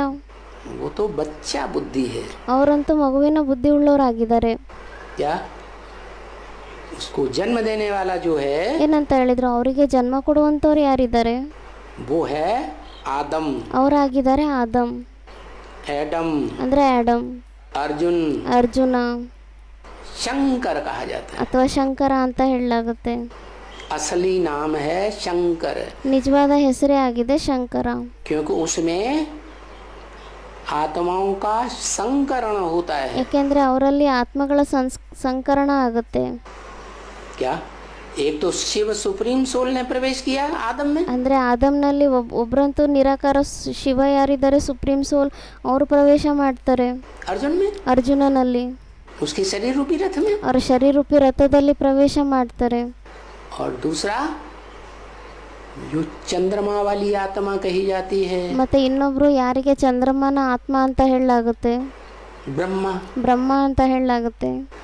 क्या वो ब्रह्मा रूपी मन है, ಅವರು ಬ್ರಹ್ಮರೂಪಿ ಮನಸ್ಸಾಗಿದ್ದಾರೆ. 11वीं इंद्रिय 11ನೇ ಇಂದ್ರಿಯ ಆಗಿದೆ. इस मनुष्य सृष्टि में ಅಂದ್ರೆ ಈ ಮನುಷ್ಯ ಸೃಷ್ಟಿಯಲ್ಲಿ वो इतना तीखा दौड़ने वाला है, ಅವರು ಇಷ್ಟು ತೀಕ್ಷ್ಣವಾಗಿ ಓಡುವಂತವರಾಗಿದ್ದಾರೆ. तीव्र गति वाला है जैसे चंद्रमा. ಅವರು ಅಷ್ಟೊಂದು ತೀವ್ರಗತಿಯಿಂದ, ಫಾಸ್ಟ್ ಗತಿಯಿಂದ ಓಡುವಂತವರಾಗಿದ್ದಾರೆ. ಯಾವ ತರ ಚಂದ್ರಮ. क्या पृथ्वी सूरज के चारों ओर दौड़ती है, ಪೃಥ್ವಿ ಸೂರ್ಯನ ಸುತ್ತಮುತ್ತಲು ಓಡುತ್ತೆ, चक्कर लगाती है, ಚಕ್ರವನ್ನು ತಿರುಗಿಸುತ್ತೆ.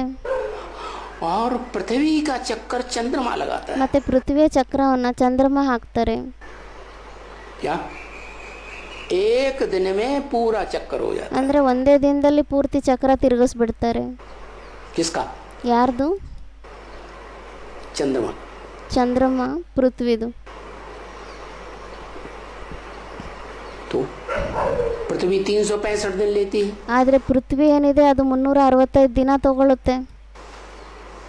चंद्रमा एक दिन में ही पृथ्वी का चक्कर लगा लेता है. ಚಂದ್ರಮ ಯಾರಿದ್ದಾರೆ ಅವ್ರು ಒಂದೇ ದಿನದಲ್ಲಿ ಪೃಥ್ವಿಯ ಚಕ್ರವನ್ನು ತಿರುಗಿಸ್ಬಿಡ್ತಾರೆ.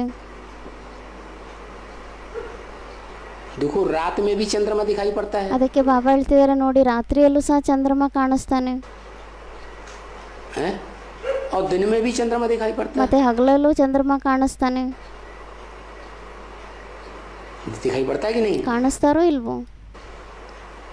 चंद्रमा दिन में दिखाई पड़ता है कि नहीं? ಚಂದ್ರಮ ಹಗಲಲ್ಲಿ ಕಾಣಿಸ್ತಾರೋ ಇಲ್ವೋ? दिखाई पड़ता है. चलो ಕಾಣಿಸ್ತಾರೆ ಅಲ್ವಾ? थोड़ी सी लीक दिखाई पड़ेगी, ಹೋಗ್ಲಿ ಬಿಡಿ, ಸ್ವಲ್ಪನಾದ್ರೂ ಒಂದು ತುದಿ ತರ ಕಾಣಿಸುತ್ತೆ, ಗೆರೆ ತರ. और वो दिखाई न पड़ना और पढ़ना ये हमारी अज्ञानता की बात है. ಅದಕ್ಕೆ ಬಾಬಾ ಹೇಳ್ತಿದ್ದಾರೆ, ಅದು ಕಾಣಿಸೋದು ಅಥವಾ ಕಾಣಿಸ್ದೇ ಇಲ್ಲದೆ ಇರೋದು ಅದು ನಮ್ಮ ಅಜ್ಞಾನತೆಯ ಮಾತಾಗಿದೆ. क्यों? क्योंकि धरती का परछावा जब पड़ता है चंद्रमा के ऊपर, ಯಾಕೆಂದ್ರೆ ಧರತಿ ಏನಿದೆ ಭೂಮಿ, ಅದರ ಪರ್ಛಾಯಿ ಯಾವಾಗ ಬೀಳುತ್ತೆ ಚಂದ್ರನ ಮೇಲೆ, तो दिखाई नहीं देता. ಅವಾಗ ಅವರಿಗೆ ಅದು ಕಾಣಿಸೋದೇ ಇಲ್ಲ. बाकी चंद्रमा तो पृथ्वी के चक्कर लगाता है. ಬಾಕಿ ಚಂದ್ರಮ ಅಂತೂ ಪೃಥ್ವಿಯ ಚಕ್ರವನ್ನು ತಿರುಗಿಸ್ತಾರೆ. पृथ्वी भारी या चंद्रमा भारी? ಅದಕ್ಕೆ ಬಾಬಾ ಕೇಳ್ತಾ ಇದ್ದಾರೆ, ಪೃಥ್ವಿ ಜಾಸ್ತಿ ಭಾರ ಇದೆನಾ ಚಂದ್ರಮ ಭಾರ ಇದ್ದಾರ? पृथ्वी भारी है. ಪೃಥ್ವಿ ಭಾರ ಇದೆ. तो जो ज्यादा वजनी है, ज्यादा भारी है, ಮತ್ತೆ ಯಾವುದು ಜಾಸ್ತಿ ಭಾರ ಇದೆ, ತುಂಬಾ ವಜನ್ ಇರುತ್ತೆ, उसमें आकर्षण शक्ति ज्यादा होती है. ಅವರಲ್ಲಿ ಆಕರ್ಷಣೆ ಮಾಡ್ಕೊಳ್ಳುವಂತ ಶಕ್ತಿ ಜಾಸ್ತಿ ಇರುತ್ತೆ. इसलिए चंद्रमा पृथ्वी का चक्कर लगाता है. ಅದಕ್ಕೋಸ್ಕರ ಚಂದ್ರಮ ಪೃಥ್ವಿಯ ಚಕ್ರವನ್ನು ತಿರುಗಿಸ್ತಾರೆ. तो बताया बड़ी तीव्र गति से घूमता है, ಮತ್ತೆ ಹೇಳಿದ್ರು ಅವರು ತುಂಬಾ ತೀವ್ರಗತಿಯಿಂದ ತಿರುಗ್ತಾರೆ, ಫಾಸ್ಟ್ बड़ी ಆಗಿ, तीव्र गति से चक्कर लगाता है. ತುಂಬಾ ತೀವ್ರಗತಿಯಲ್ಲಿ ಅವರು ಚಕ್ರವನ್ನು ತಿರುಗಿಸ್ತಾರೆ. तो वो हो गया मन. ಮತ್ತೆ ಅವ್ರು ಆಗ್ಬಿಟ್ರು ಮನಸ್ಸು. वो चंद्रमा नहीं ಮತ್ತೆ ಅವರು ಚಂದ್ರಮ ಅಲ್ಲ, जो जड़ सूरज चांद सितारों की दुनिया में के बीच में है. ಅಂದ್ರೆ ಈ ಜಡ ಸೂರ್ಯ ಚಂದ್ರ ನಕ್ಷತ್ರಗಳ ಮಧ್ಯದಲ್ಲಿ ಏನ್ ಚಂದ್ರಮ ಇದೆ ಅದ್ರ ಮಾತಲ್ಲ ಹೇಳ್ತಾ ಇರೋದು. ये धरती के सितारों की बात हो रही ಇದು है. ಇದು ಭೂಮಿ ಮೇಲೆ ಇರುವಂತ ನಕ್ಷತ್ರಗಳು ಯಾರಿದ್ದಾರೆ, ಚೈತನ್ಯ ನಕ್ಷತ್ರಗಳು, ಅವ್ರ ಮಾತು ಹೇಳ್ತಾ ಇರೋದು. चैतन्य सितारों की बात. धरती के चैतन्य सितारों में चंद्रमा के रूप में पार्ट बजाने वाली आत्मा, ಮತ್ತೆ ಈ ಭೂಮಿ ಮೇಲೆ ಪಾತ್ರ ಮಾಡುವಂತ ಚೈತನ್ಯ ನಕ್ಷತ್ರಗಳ ಮಧ್ಯದಲ್ಲಿ ಚಂದ್ರಮ ಯಾರಿದ್ದಾರೆ, ಚೈತನ್ಯ ಚಂದ್ರಮ, ಅವ್ರ ಆತ್ಮ. दादा लेखराज ಅಂದರೆ ದಾದಾ ಲೇಖರಾಜ್ ಬ್ರಹ್ಮನ ಆತ್ಮ ब्रह्म है। ಅವರೇ ಆಗಿದ್ದಾರೆ. तो वो ब्रह्मा और वो ಶಂಕರ ಆದಮ್ ವಾಲಿ ಆತ್ಮ ಮತ್ತೆ ಆ ಬ್ರಹ್ಮ ಆಗಲಿ ಅಥವಾ ಶಂಕರ್ ಅಂದರೆ ಆದಮಿನ ಆತ್ಮನೇ ಆಗಲಿ और एक शिव, ಮತ್ತೆ ಶಿವ ಇನ್ನೊಬ್ರು, ये तीनों एक शरीर में प्रवेश करके पार्ट बजाते हैं। ಇವ್ರು ಮೂವರು ಒಂದೇ ಶರೀರದಲ್ಲಿ ಪ್ರವೇಶ ಮಾಡಿಬಿಟ್ಟು ಪಾತ್ರವನ್ನು ಮಾಡ್ತಾರೆ. एक व्यक्तित्व, ಅಂದರೆ ಒಂದೇ ವ್ಯಕ್ತಿತ್ವ ಆಗಿದೆ. तो भगवान का प्रैक्टिकल स्वरूप कहा जाए ಮತ್ತೆ ಭಗವಂತನ ಪ್ರಾಕ್ಟಿಕಲ್ ಸ್ವರೂಪ ಅಂತ ಹೇಳಿದ್ರೆ तो आत्मा को पकड़ेंगे ಮತ್ತೆ ಆತ್ಮನ ಇಟ್ಕೊಂತಾರ या आत्मा देह के मेल को पकड़ेंगे, ಅಥವಾ ಆತ್ಮ ಮತ್ತೆ ದೇಹದ ಕಂಬೈಂಡ್ ರೂಪ ಏನಿದೆ ಅದನ್ನ ಇಟ್ಕೊಂತೀರಾ? मेल को पकड़ेंगे। ಆ ಕಂಬೈಂಡ್ ರೂಪ ಏನಿದೆ ಅದನ್ನ ಇಟ್ಕೊಂತೀರಾ? तो बताया ಅದಕ್ಕೆ ಮತ್ತೆ ಹೇಳಿದ್ರು मिलकर के जैसे दुनिया के लोग बड़े बड़े गवर्नमेंट के लोगों के पास जाते हैं, मिनिस्टर्स के पास जाते हैं, राष्ट्रपति के पास जाते हैं, ಅದಕ್ಕೆ ಬಾಬಾ ಹೇಳ್ತಿದ್ದಾರೆ ಯಾವ ಥರ ಪ್ರಪಂಚದಲ್ಲಿ ಎಲ್ಲ ಜನಗಳು ಸೇರಿಬಿಟ್ಟು ದೊಡ್ಡ ದೊಡ್ಡ ಮಿನಿಸ್ಟರ್ಗಳ ಹತ್ರ ಹೋಗ್ತಾರೆ, ಪ್ರೆಸಿಡೆಂಟ್ ಹತ್ರ ಹೋಗ್ತಾರೆ, ಪ್ರೈಮ್ ಮಿನಿಸ್ಟರ್ನ ಹತ್ರ ಹೋಗ್ತಾರೆ, ಎಲ್ಲ ಹೋಗ್ತಾರೆ ಅಲ್ವಾ?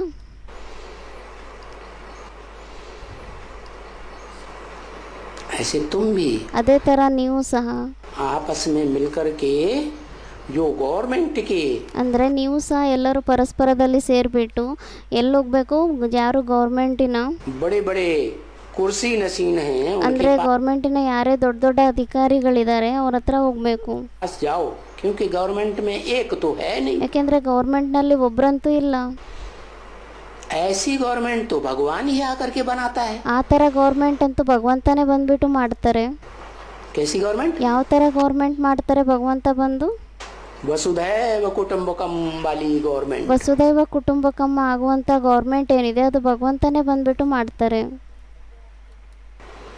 जहाँ एक ही मनुष्य होता है सारी दुनिया का संचालन करने वाला, ಇಲ್ಲಿ ಒಬ್ಬರೇ मनुष्यರಾಗಿರ್ತಾರೆ, ಇಡೀ ಪ್ರಪಂಚದ ಸಂಚಾಲನೆನ ಮಾಡುವಂಥವ್ರು, शासन करने वाला, ಅಂದರೆ ಶಾಸನವನ್ನು ಮಾಡುವಂಥವ್ರು ಒಬ್ಬರೇ ಆಗಿರ್ತಾರೆ. वो राजयोग से राजा ही लेता है सारी ಅವರು ರಾಜಯೋಗದಿಂದ ರಾಜಾಯಿಯನ್ನು ತಗೊಂತಾರೆ, दुनिया की। ಇಡೀ ಪ್ರಪಂಚದ ರಾಜಾಯಿಯನ್ನು ತಗೊಂತಾರೆ. बाकी सारी दुनिया में राजाई किसी ने प्राप्त नहीं की। ಬಾಕಿ ಇಡೀ ಪ್ರಪಂಚದ ರಾಜಾಯಿಯನ್ನಂತೂ ಪ್ರಪಂಚದಲ್ಲಿ ಯಾರು ಪಡ್ಕೊಂಡೇ ಇಲ್ಲ. हिंसक युद्ध करके ಅಂದರೆ ಹಿಂಸಕ ಯುದ್ಧವನ್ನು ಮಾಡಿಬಿಟ್ಟು ಯಾರೂ ಈ ವಿಶ್ವದ ಬಾದಶಾಹಿಯನ್ನು ಪಡೆದಿಲ್ಲ. वो एक ही व्यक्तित्व है ಅವರೊಬ್ಬರೇ ವ್ಯಕ್ತಿತ್ವ ಆಗಿದ್ದಾರೆ, जो राजयोग बल के आधार पर सारी दुनिया की विश्व की बादशाही ले ले। ಅವರು ರಾಜಯೋಗದ ಬಲದಿಂದ ಶಕ್ತಿಯಿಂದ ಇಡೀ ವಿಶ್ವದ ಬಾದಶಾಹಿಯನ್ನು ತಗೊಂಡ್ಬಿಡ್ತಾರೆ. तो बताओ कि वही योगीश्वर है ಮತ್ತೆ ನೀವು ಹೇಳಿ ಅವರೇ ಯೋಗೀಶ್ವರ ಆಗಿದ್ದಾರೆ, जिसमें वो सुप्रीम सोल मुकर्रर रूप से प्रवेश करता है। ಯಾರಲ್ಲಿ ಆ ಸುಪ್ರೀಂ ಸೋಲ್ ಮುಖರರ ರೂಪದಲ್ಲಿ ಪ್ರವೇಶ ಮಾಡ್ತಾರೆ. क्या वो योगीश्वर ಮತ್ತೆ ಆ ಯೋಗೀಶ್ವರ गीता का प्रैक्टिकल में साकार में भगवान है। ಅವರು ಗೀತೆಯ ಭಗವಂತ ಆಗಿದ್ದಾರೆ ಪ್ರಾಕ್ಟಿಕಲ್ನಲ್ಲಿ, ಸಾಕಾರದಲ್ಲಿ. बाकी ब्रह्मा कुमार कुमारियां तथाकथित जो हैं ಬಾಕಿ ಬ್ರಹ್ಮಕುಮಾರ್ ಕುಮಾರಿಯರು ಯಾರೇ ಇದ್ದಾರೆ, ತಥಾಕಥಿತ ಬ್ರಹ್ಮಕುಮಾರರು, वो तो ब्रह्मा को भगवान माने बैठी हैं। ಅವರಂತೂ ಬ್ರಹ್ಮನ್ಗೆ ಭಗವಂತ ಅಂತ ತಿಳ್ಕೊಂಡು ಕುತ್ಕೊಂಡ್ಬಿಟ್ಟಿದ್ದಾರೆ. अरे भगवान ब्रह्मा कैसे हो सकता है? ಅದಕ್ಕೆ ಬಾಬಾ ಹೇಳ್ತಾ ಇದ್ದಾರೆ, ಅರೆ ಭಗವಂತ ಬ್ರಹ್ಮ ಯಾವ ಥರ ಆಗ್ಲಿಕ್ಕೆ ಸಾಧ್ಯ ಆಗಿದೆ? उसका तो मन बड़ा चंचल है। ಅವ್ರದಂತೂ ಮನಸ್ಸು ತುಂಬ ಚಂಚಲ ಆಗಿದೆ. क्या इसलिए अर्जुन के रथ के ऊपर ಏನಂತ ಹೇಳಿದ್ರು, ಅದಕ್ಕೋಸ್ಕರ ಅವರು ಅರ್ಜುನನ ರಥದ ಮೇಲೆ झंडे में कौन दिखाते ಆ हैं? ಬಾವುಟದಲ್ಲಿ ಯಾರನ್ನ ತೋರಿಸ್ತಾರೆ? हनुमान। ಹನುಮಂತನ ತೋರಿಸ್ತಾರೆ. बड़ी तीव्र गति से दौड़ने वाला, ತುಂಬ ತೀವ್ರಗತಿಯಿಂದ ಹಾರುವಂಥವ್ರಾಗಿದ್ದಾರೆ, हवा की गति से चलने वाला, ಗಾಳಿಯ ಸ್ಪೀಡ್ನಲ್ಲಿ ನಡೆಯುವಂಥವ್ರಾಗಿದ್ದಾರೆ. मन बड़ा चंचल है, बड़ा तीखा है। ಮನಸ್ಸು ತುಂಬ ಚಂಚಲ ಆಗಿದೆ, ತುಂಬ ತೀಕ್ಷ್ಣ ಆಗಿದೆ. 10 इंद्रियों को कंट्रोल करने वाला है। 10 ಇಂದ್ರಿಯಗಳನ್ನು ಕಂಟ್ರೋಲ್ ಮಾಡ್ಕೊಳ್ಳುವಂಥದ್ದಾಗಿದೆ ಮನಸ್ಸು. तो बताया इस मन को जिसने कंट्रोल किया ಅದಕ್ಕೋಸ್ಕರ ಹೇಳಿದ್ರು, ಯಾರು ಈ ಮನಸ್ಸನ್ನು ಕಂಟ್ರೋಲ್ ಮಾಡ್ಕೊಂಡ್ಬಿಡ್ತಾರೆ वो है शंकर। ಅವರಾಗಿದ್ದಾರೆ ಶಂಕರ. इसलिए शंकर का नाम शिव के साथ जोड़ा जाता है। ಅದಕ್ಕೋಸ್ಕರ ಶಂಕರನ ಹೆಸರನ್ನ ಶಿವನ ಜೊತೆ ಸೇರಿಸಲಾಗುತ್ತೆ. बाकी दुनिया में कोई ऐसी मनुष्य आत्मा नहीं है, कोई ऐसी शख्सियत नहीं ಬಾಕಿ है, ಪ್ರಪಂಚದಲ್ಲಿ ಯಾರೇ ಈ ಥರ ಮನುಷ್ಯಾತ್ಮ ಇಲ್ಲ, ಯಾರೇ ಈ ಥರ ವ್ಯಕ್ತಿ ಇಲ್ಲ, कोई पर्सनालिटी नहीं है ಯಾವುದೇ ಪರ್ಸನಾಲಿಟಿ ಇಲ್ಲ ಈ ಥರ, जिसका नाम शिव के साथ जोड़ा जाता। ಯಾರ ಹೆಸರನ್ನ ಶಿವನ ಜೊತೆ ಸೇರಿಸಲಾಗುತ್ತೆ. तो बताया ಅದಕ್ಕೋಸ್ಕರ ಮತ್ತೆ ಹೇಳಿದ್ರು, उस शिव शंकर भोलेनाथ का परिचय दो। ಆ ಶಿವಶಂಕರ ಭೋಲೆನಾಥ್ ಯಾರಿದ್ದಾರೆ ಅವ್ರ ಪರಿಚಯವನ್ನ ಕೊಡಿ. वो है गीता का भगवान ಅವರಾಗಿದ್ದಾರೆ ಗೀತೆ ಭಗವಂತ प्रैक्टिकल में। ಪ್ರಾಕ್ಟಿಕಲ್ನಲ್ಲಿ. बाकी ब्रह्मा कुमारियों का दादा लेखराज ब्रह्मा वो तो शरीर ही छोड़ गया। ಬಾಕಿ ಬ್ರಹ್ಮಕುಮಾರಿಯರ ಯಾರು ದಾದಾ ಲೇಖರಾಜ್ ಬ್ರಹ್ಮ ಇದ್ದಾರೆ ಅವರಂತೂ ಶರೀರನೇ ಬಿಟ್ಟು ಹೊರಟೋಗ್ಬಿಟ್ರು. रथ ही नहीं रहा। ಅವ್ರದಂತೂ ರಥನೇ ಉಳ್ಕೊಳ್ಳಿಲ್ಲ. क्या भगवान जिस रथ को परमानेंटली पकड़ता है ಅಂದ್ರೆ ಭಗವಂತ ಯಾವ ರಥವನ್ನ ಪರ್ಮನೆಂಟ್ಲಿ ಇಟ್ಕೊಂತಾರೆ वो तो इस सृष्टि पर सदा कायम रहता है। ಅವರಂತೂ ಈ ಸೃಷ್ಟಿಯಲ್ಲಿ ಯಾವಾಗ್ಲೂ ಕಾಯಂ ಆಗಿರ್ತಾರೆ. वो तो अकाल मूर्त गाया हुआ है। ಅವರಂತೂ ಅಕಾಲ್ ಮೂರ್ತ ಅಂತ ಗಾಯನ ಇದೆ ಅವ್ರದ್ದು. सिख लोग कहते हैं डायरेक्ट अकाल पुरुष। ಸಿಖ್ ಧರ್ಮದವರಂತೂ ಡೈರೆಕ್ಟ್ ಆಗಿ ಹೇಳ್ತಾರೆ ಏನಂತ ಅಕಾಲ್ ಪುರುಷ ಅಂತ ಹೇಳ್ತಾರೆ. पुरुष माने आत्मा। ಪುರುಷ ಅಂದ್ರೇನೆ ಆತ್ಮ. कैसी आत्मा? ಯಾವ ತರ ಆತ್ಮ ಆಗಿದ್ದಾರೆ ಅವರು, जिसको कोई काल खा नहीं सकता। ಯಾರಿಗೆ ಯಾವುದೇ ಕಾಲ ನುಂಗ್ಲಿಕ್ಕೆ ಸಾಧ್ಯನೇ ಇಲ್ಲ. अरे काल आत्मा को थोड़ा ही खाता, काल तो शरीर को ही खाता है। ಅದಕ್ಕೆ ಬಾಬಾ ಹೇಳ್ತಾ ಇದ್ದಾರೆ, ಅರೆ ಕಾಲ ಏನಿದೆ ಅದು ಮೃತ್ಯು, ಅದು ಆತ್ಮನ ನುಂಗುತ್ತಾ ಶರೀರವನ್ನ ನುಂಗುತ್ತಾ? तो ऐसा पुरुष ಶರೀರಕ್ಕೆ ನುಂಗುತ್ತೆ.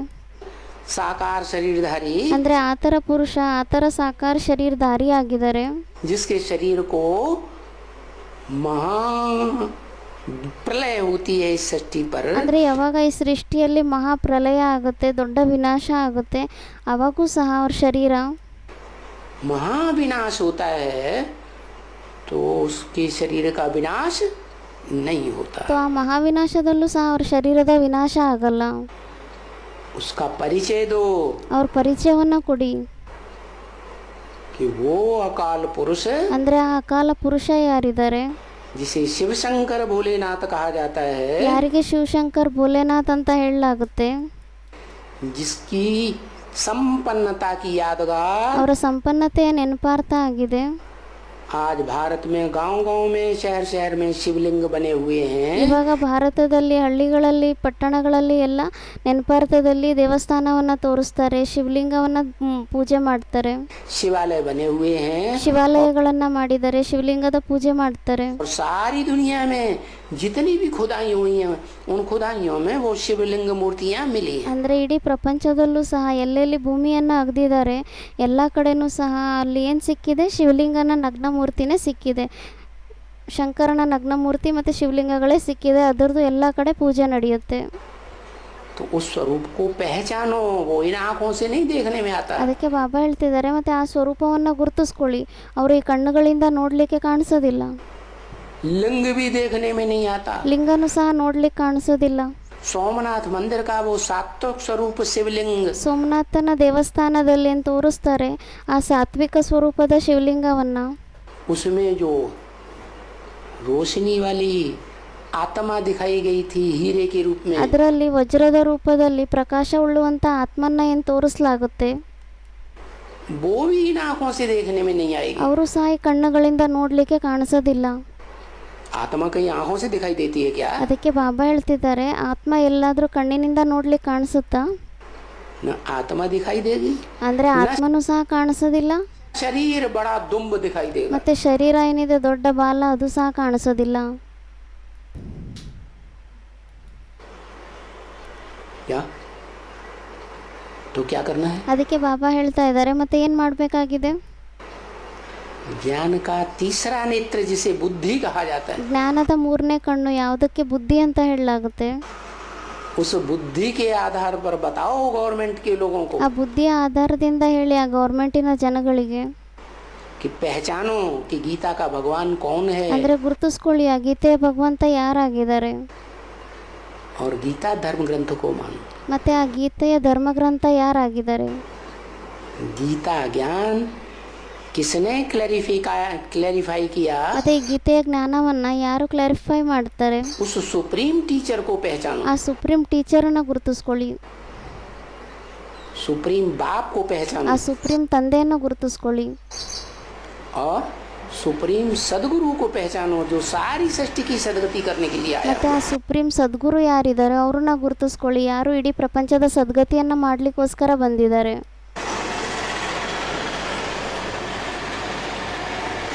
बाकी एक के दो के पास जाने से नहीं चलेगा. ಬಾಕಿ ಒಬ್ರ ಹತ್ರ ಇಬ್ರ ಹತ್ರ ಹೋಗೋದ್ರಿಂದ ಏನೂ ನಡೆಯೋದಿಲ್ಲ.